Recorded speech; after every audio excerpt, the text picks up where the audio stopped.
আজকে খুব গুরুত্বপূর্ণ একটা টপিক নিয়ে আমরা আলোচনা করব যে প্রতারক কিভাবে চিনব আমরা। প্রতিটা মানুষের সঙ্গে স্ক্যাম হচ্ছে। আজকে এর টাকা মেরে দিচ্ছে তো কালকে ওর টাকা মেরে দিচ্ছে। সারা দেশে মনে হচ্ছে যেন প্রতারক ছড়িয়ে পড়েছে। মানুষকে লোভ দেখানো হচ্ছে যে এত টাকা ইনভেস্ট করলে এত টাকা প্রফিট দেওয়া হবে। মানুষ লোভে ইনভেস্ট করছে আর টাকাগুলো কিন্তু প্রতারক নিয়ে সব কিছু নিয়ে চলে যাচ্ছে এবং নিঃস্ব করে দিচ্ছে। আমরা এই প্রতারক চিনব কিভাবে, কিভাবে বুঝবো যে এ আমার সঙ্গে স্ক্যাম করছে? স্ক্যামারদেরকে আমরা কিভাবে চিনব, কিভাবে বুঝবো? 5টা লক্ষণ যেটা দিয়ে আপনি বুঝতে পারেন কোনো কোম্পানি অথবা কোনো ব্যক্তি বা আপনার জন্য কোনো কিছু কি কোনো পঞ্জি স্কিম কিনা। পঞ্জি স্কিম মানে কি? খুব ডেফিনেশনে যা সহজ কথা হচ্ছে, আপনি কোথাও টাকা ইনভেস্ট করছেন এবং আপনি সেখানে কোনো রিটার্ন পান নাই। প্রবলি সেই টাকাটা কেউ নিয়ে গেছে, টাকাটা হারাই গেছে, টাকাটা লস হয়েছে, বাট সেটার কোনো জাস্টিফিকেশনও আপনার কাছে নাই। তো আপনি টাকা দিছেন 1,000, 1 লাখ, 10 লাখ, 1 কোটি, হোয়াট এভার, এবং টাকাটা উধাও, রাইট? সো আপনার একটা আশা ছিল যে এই টাকা থেকে এটা থেকে আপনি অনেক কিছু দৃশ্যমান অথবা অদৃশ্যমান অনেক কিছু রিটার্ন পাবেন, বাট আপনি কিছুই পান নাই, টাকা গায়েব। 1 নাম্বার পয়েন্ট, সেটা হচ্ছে অতিরিক্ত লাভ।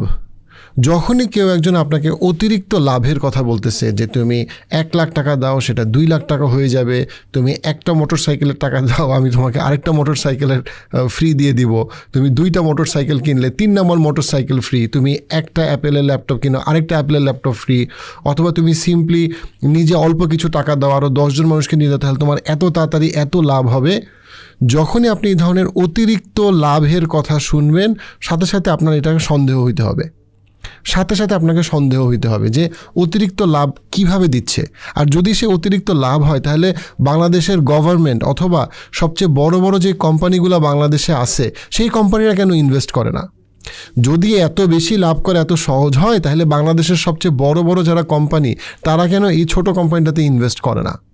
সো কেউ যদি হঠাৎ করে আপনাকে বলে যে আমি হঠাৎ করে তুমি 2টা গরু কিনবা 2টা গরু ফ্রি পাবা, অথবা হঠাৎ করে তোমার অনেক বেশি লাভ হবে, প্রতি বছর তোমার সম্পদ হঠাৎ করে দ্বিগুণ 3 গুণ হওয়া শুরু করবে, তার মানে এটা একটা রেড ফ্ল্যাগ। এখানে একটা জিনিস বলে রাখি, অনেক মানুষ যে অতিরিক্ত লোভের জন্য অতিরিক্ত লাভের জন্য যে ইনভেস্ট করে সেটা কিন্তু সবসময় সে এই কারণে করে না যে সে জানে না এটা খারাপ হতে পারে। অনেক সময় মানুষ তার লোভ নিয়ন্ত্রণ করতে পারে না। এই জন্য ফাইন্যান্সিয়াল সাইকোলজি এত ইম্পর্টেন্ট একটা সাবজেক্ট। ইউসি মানুষের সবসময় সমস্যা এইটা না যে মানুষ ফাইন্যান্সিয়াল লিটারেসি নাই, যে মানুষ এটা সম্পর্কে শিখে নাই। মানুষের অনেক সময় সমস্যা হচ্ছে মানুষের ফাইন্যান্সিয়াল হ্যাবিট খারাপ। লোভ একটা খুব গুরুত্বপূর্ণ একটা বিষয়। সো আপনাকে মনে রাখতে হবে, স্ক্যামাররা কিন্তু মানুষের লোভটাকে কাজে লাগায়। সে জানে মানুষের লোভী মানসিকতা আছে, সে বুঝায় বাঝায় সেই লোভটাকে সে বাড়ায় দেয়। যে জন্য জুয়া একরকম পঞ্জি স্ক্যাম, অথবা বিভিন্ন রকম ব্যবসার নামে মানুষের কাছ থেকে টাকা নেওয়া হয়, মানুষকে লোভ দেখায়। সো অতিরিক্ত লাভের লোভ আপনাকে বন্ধ করতে হবে। অ্যাট দ্য সেম টাইম এই জিনিসটা আপনাকে বুঝতে হবে, যখনই কেউ অতিরিক্ত লাভের কথা বলতেছে প্রবাবলি আপনার একটু কেয়ারফুল হওয়া উচিত। 1 নম্বর পয়েন্ট। 2 নম্বর যেটা পয়েন্ট সেটা হচ্ছে গিয়ে ব্যবসাটা কি আমি বুঝি কি না। দেখেন, আপনি ডাক্তার হন, ইঞ্জিনিয়ার হন, আপনি যাই হন না কেন, আপনি কম শিক্ষিতও যদি মানুষ হন, আপনাকে বুঝতে হবে বিজনেস মডেল বোঝার জ্ঞান আপনার আছে। এটা বুঝতে 1-2 ঘন্টা 3 ঘন্টার বেশি লাগে না। আপনি লাইফস্প্রিংয়ের বিজনেস মডেল বুঝতে চান, আপনার 30 মিনিটও লাগবে না। 10 মিনিট স্কুলের বিজনেস মডেল বুঝতে চান, আপনি দারাজের বিজনেস মডেল বুঝতে চান, আপনার কোনোটাই বুঝতে 30 মিনিটের বেশি লাগবে না। এখন আপনি যে কোনো একটা কোম্পানির ইনভেস্ট করবেন কিনা, সেটা আপনি শেয়ারে ইনভেস্ট করেন, তার বিজনেসে ইনভেস্ট করেন, আপনাকে বুঝতে হবে বিজনেস মডেলটাকে মেক সেন্স করে কিনা বা বিজনেস মডেলটা কি স্পষ্ট কিনা। আপনি যে বিজনেস মডেল বুঝেন না সেই বিজনেসে ইনভেস্ট করবেন না।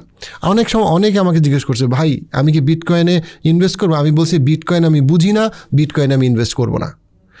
যেইটা আপনি বুঝেন না সেটাতে আপনার ইনভেস্ট করার কোনো কারণ নাই। যেটা আপনার কাছে খুব সিম্পল না, অতিরিক্ত কমপ্লিকেটেড, শুধুমাত্র জ্ঞানী মানুষ বুঝে কিন্তু আপনি বুঝেন না, সেটাতে আপনি ইনভেস্ট করবেন না। খুবই গুরুত্বপূর্ণ পয়েন্ট। আপনাকে আমি বললাম যে ভাই আপনি একটা মোটর সাইকেলের টাকা দেন, আমি আপনাকে 2টা মোটর সাইকেল দিব, এটা কি আপনি বুঝছেন কেমনে হবে? বুঝেন নাই, তাহলে এটা কিতে টাকা দিয়েন না। একেবারে সিম্পল কথা, যেই জিনিস বুঝেন না সেই জিনিসে ইনভেস্ট করবেন না। 3 নাম্বার যেটা, সেটা হচ্ছে গিয়ে যে আপনাকে বলতেছে, এটা খুব গুরুত্বপূর্ণ একটা পয়েন্ট। যে আপনাকে বলতেছে নিয়ে আমি 2টা বিষয় বলবো। পঞ্জি স্কিমে যতগুলো স্ক্যাম হয়েছে, এটা যত রকম MLM কোম্পানি আছে, এখানে একটা গুরুত্বপূর্ণ ক্যারেক্টার হচ্ছে আপনার একটা বন্ধু অথবা আপনার ড্রাইভার অথবা আপনার কোনো একজন দুলাভাই অথবা আপনার কোনো একজন আঙ্কেল, যে আপনাকে এসে বলতেছে আরে তুমি জানো নাকি কি হয়ে গেছে, কে আসছে, কি হইতেছে, একদম তোমার তো ভাগ্য বদলায় যাবে। এই যে ভদ্রলোক, এরা সবসময় খুব সুন্দর কথা বলে, কিন্তু খুব সুন্দরভাবে সে তো আপনাকে মোটিভেট করতে পারে, কিন্তু আপনাকে যে জিনিসটা বুঝতে হবে সেটা হচ্ছে এই ভদ্রলোকের যদি আসলেই এত ভালো ক্যাপাবিলিটি থাকে তাহলে তার অর্থনৈতিক অবস্থাটা দুর্বল কেন? সে যে ক্লেম করতেছে যে তার কাছে একটা চাবিকাঠি আছে ধনী হয়ে যাওয়ার, এই লোকটা কি আসলে কোনো নৈতিক পন্থায় ধনী হয়েছে? এই লোকটার অর্থনৈতিক মেরুদণ্ডটা বোঝা আপনার জন্য খুব জরুরি। এই লোকটার ক্রেডিবিলিটি কী, এবং এই যুগে কোনো মানুষের ক্রেডিবিলিটি বুঝতে কিন্তু অনেক বেশি কষ্ট হয় না। যেই মানুষটা, ধরেন আপনি ওয়ারেন বাফেটকে ফলো করবেন কেন? কারণ সে পৃথিবীর সবচেয়ে সফল ইনভেস্টরদের একজন। আপনি বাংলাদেশে ধরেন কথার কথা বিকাশের বিজনেস মডেল থেকে শিখবেন কেন? কারণ বিকাশ বাংলাদেশের সবচেয়ে সফল কোম্পানিগুলোর একটা, ইন মেনি সেন্স। সো আপনি একটা সাকসেস কেসকে ফলো করবেন বা একটা মানুষকে ফলো করবেন যে মানুষটা আসলে বিজনেসের দিক থেকে সফল হয়েছে। যে সফল হয়নি তার কথা আপনি শুনবেন না। খুবই সিম্পল। এখন ধরেন আমি আপনাকে বলতেছি যে আমার কাছে ধনী হওয়ার চাবিকাঠি আছে, কিন্তু আমি অর্থনৈতিকভাবে কোনো সফল মানুষ, তার কোনো প্রমাণ বা ক্রেডিবিলিটি কিচ্ছু নাই যে আমি নৈতিকভাবে আয় করছি, তখন আপনি আমার কাছ থেকে কিচ্ছু শুনবেন না। কেন? কারণ সিম্পলি আমার ক্রেডিবিলিটি নাই। আপনি সেই মানুষটার কাছ থেকে ফাইন্যান্সিয়াল অ্যাডভাইস দেবেন যেই মানুষটার ফাইন্যান্সিয়াল স্ট্যাটাসে আপনি রিচ করতে চান, এথিক্যালি, মোরালি, 5 বছর 10 বছর 15 বছর 20 বছর পরে। যেই মানুষটা আপনাকে খুব সুন্দর চমকপ্রদ গল্প বলতেছে, সেই মানুষটার কথা আপনি শুনবেন না। কেন? কারণ সেই মানুষটার ক্রেডিবিলিটি আপনার কাছে ক্লিয়ার না। ক্রেডিবিলিটি বলতে আমি এখানে কিন্তু ডিগ্রি বোঝাচ্ছি না। ক্রেডিবিলিটি আপনি যেটা বোঝাচ্ছি সেটা হচ্ছে কি যে সে কি আসলেই অ্যাচিভ করছে কি না, যেরকম সে ক্লেম করতেছে। যদি সে অ্যাচিভ না করে, প্রবলি সে আবারও সে ভুল রাস্তায় আছে। প্রত্যেকটা দুর্বল বোকা উদ্যোক্তা তার উদ্যোগের ব্যাপারে অত্যন্ত আত্মবিশ্বাসী, ওভার কনফিডেন্ট। 4 নম্বর যেটা পয়েন্ট, সেটা হচ্ছে যেই ব্যক্তি আপনাকে মোটিভেট করতেছে কোনো একটা স্কিমে জয়েন করতে, সেটা শেয়ার মার্কেট হোক, সেটা যে কোনো মানে সর্ট অফ উদ্যোগ হোক, এই ভদ্রলোকের কি বেনিফিট অনেক বেশি কিনা। আমি একটা এক্সাম্পল দিই। অনেক ব্রোকার হাউসে যারা শেয়ার কেনা বেচা করে তাদের কিন্তু একটা বিরাট কমিশন থাকে। এখন ধরেন আমি শেয়ার বাজারে কখনো না কখনো কেনা বেচা করছি বা করতাম বা এখনও করি। এখন যখনই আমাকে কোনো একজন ফোন করে বলতেছে ব্রোকার হাউস থেকে, আরে ইয়াহিয়া ভাই এই শেয়ারটা খুব ভালো করবে, নিশ্চিত টাকা ঢালেন, আমি কিন্তু সাথে সাথে মাথায় যেটা চিন্তা করি, এই শেয়ার আমি কেনা বেচা করার কারণে এই লোকটা কিন্তু বেনিফিটেড হবে। সো এই লোকটা প্রবাবলি সবচেয়ে ভালো মানুষ না যারে দিয়ে আমি ওই কোম্পানিটা বিচার করতে পারি। খুব ইম্পর্ট্যান্ট একটা কথা, আপনাকে দলে ঢুকায় যদি কেউ প্রচুর টাকা লাভবান হয়, তাহলে এই লোকটা এই দল বা এই ইনভেস্টমেন্ট স্কিমের ব্যাপারে ভালো লোক না, যার কাছ থেকে আপনি অ্যাডভাইস নিতে পারেন। গুরুত্বপূর্ণ একটা পয়েন্ট কিন্তু এটা। কারণ যেই লোকটা আপনাকে বলতেছে, লেটস সে এই লোকটার নাম হচ্ছে ছদ্মনাম আনিস সাহেব, এই আনিস সাহেব নিজেও কিন্তু অনেক সময় জানে না যে একটা স্ক্যাম হইতে যাচ্ছে।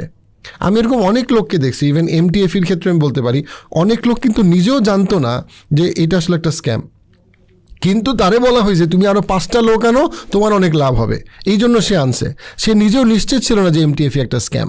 তার মানে কি, যে একটা স্ক্যামের পরিকল্পনার অংশ, প্রত্যেকটা ছোট ছোট অংশ কিন্তু অনেক সময় জানে না যে আসলে তারা সবাই মিলে মানে কি হইতে যাচ্ছে। কিন্তু যে আপনাকে গল্পটা এসে বলতেছে, অনেক ক্ষেত্রে সে কিন্তু ওই আনিস সাহেব যে আপনাকে দলে ঢুকাইতে চাচ্ছে বা কিছু একটা কিনাইতে চাচ্ছে বা টাকা ইনভেস্ট করতে চাচ্ছে, কারণ আপনি যখন 50 টাকা দিবেন তখন সে 10 টাকা পাবে। এইটা তার মানেই হলো এটা যে তার এখানে এর ব্যাপারে তার ক্রেডিবিলিটি নাই। এখন আপনি বলতে পারেন তাহলে যে কোনো মার্কেটারই তো মার্কেটিং করে, এই জন্য আপনাকে মার্কেটারের মার্কেটিংয়ের বাইরে গিয়েও আপনাকে খোঁজ নিতে হবে, যেটা আপনি লিঙ্কডইন, ইউটিউব, ফেসবুক, গুগল রিভিউতে, যে তাকে আপনার ক্রিটিক্যালি চিন্তা করতে হবে। ইয়াহিয়া আমিনের কথা শুনে আপনার সবসময় লাইফস্প্রিংকে বড় মনে করার দরকার নাই। লাইফস্প্রিংয়ের যত ক্লায়েন্ট, লাইফস্প্রিংয়ে যারা বিভিন্ন কোর্স করছে, ইন্টারাক্ট করছে, লাইফস্প্রিংয়ের এমপ্লয়ি, লাইফস্প্রিং থেকে যারা সেবা নিচ্ছে, তাদের যে ফিডব্যাক, সেই ফিডব্যাকই হচ্ছে লাইফস্প্রিংয়ের ইন্টিগ্রিটি। আমি লাইফস্প্রিং সম্পর্কে কী বলি এটা যথেষ্ট না, আমার কথা যথেষ্ট না। আপনাকে যদি আপনি কোনো বড় ইনভেস্টমেন্ট লাইফস্প্রিংয়ে করতে যান, আপনাকে লাইফস্প্রিংয়ের যত স্টেক হোল্ডার আছে সবার কাছ থেকে আপনার আসলে খোঁজ নিতে হবে। 5 নম্বর যে পয়েন্ট সেটা হচ্ছে গিয়ে অনেক কিছু কিন্তু পঞ্জি স্কিম না, কিন্তু আপনার জন্য সেটা পঞ্জি স্কিম যখন আপনি না বুঝে করেন।